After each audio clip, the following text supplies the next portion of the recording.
après l'article 39. Madame Canayer. Oui, merci Monsieur le Président, Monsieur le Ministre, Madame la rapporteure, chers collègues. Cet amendement tente à donner un statut à une pratique qui est née dans les années 90 en Espagne, au Canada, et qui aujourd'hui se développe fortement en France. Je parle de la cohabitation intergénérationnelle. Alors cette cohabitation intergénérationnelle correspond à des accords formalisés par lesquels des jeunes, qui peuvent être des apprentis, des étudiants, des jeunes de moins de 30 ans, qu'ils souhaitent, sont logés chez des personnes plus âgées, généralement de 60 ans et plus, en contrepartie d'un accompagnement bienveillant du vieillissement et d'un logement à un coût plus modéré pour le jeune.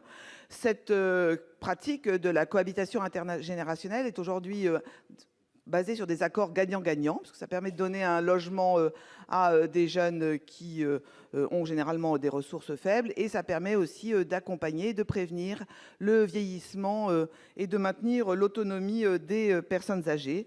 C'est la raison pour laquelle il convient, à mon avis, de donner une base juridique pour que ce contrat de cohabitation intergénérationnelle solidaire encadre clairement les relations entre les deux parties, notamment concernant la contrepartie financière exigible et l'échange des bons procédés entre les personnes âgées et les jeunes. Enfin, c'est surtout pour garantir le développement de cette pratique dans le respect tant des personnes âgées que des jeunes. Je vous remercie. Merci. Madame le rapporteur.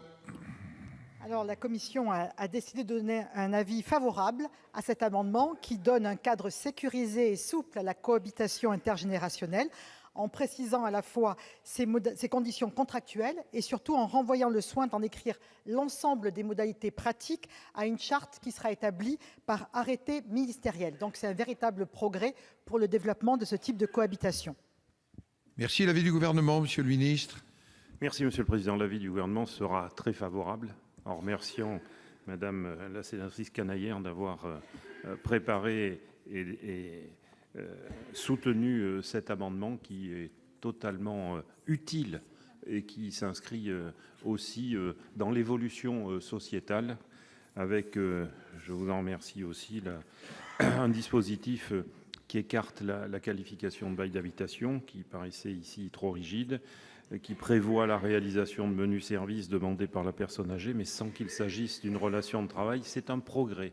Et c'est un progrès qui est extrêmement utile. Donc, avis favorable et merci encore une fois au Sénat de cette approche constructive. Merci. Je vais consulter. Pas de demande d'explication de vote. Ceux qui sont favorables manifestent en levant la main. Pas d'opposition. Adopté. Merci. Après l'article 39, toujours un amendement qui est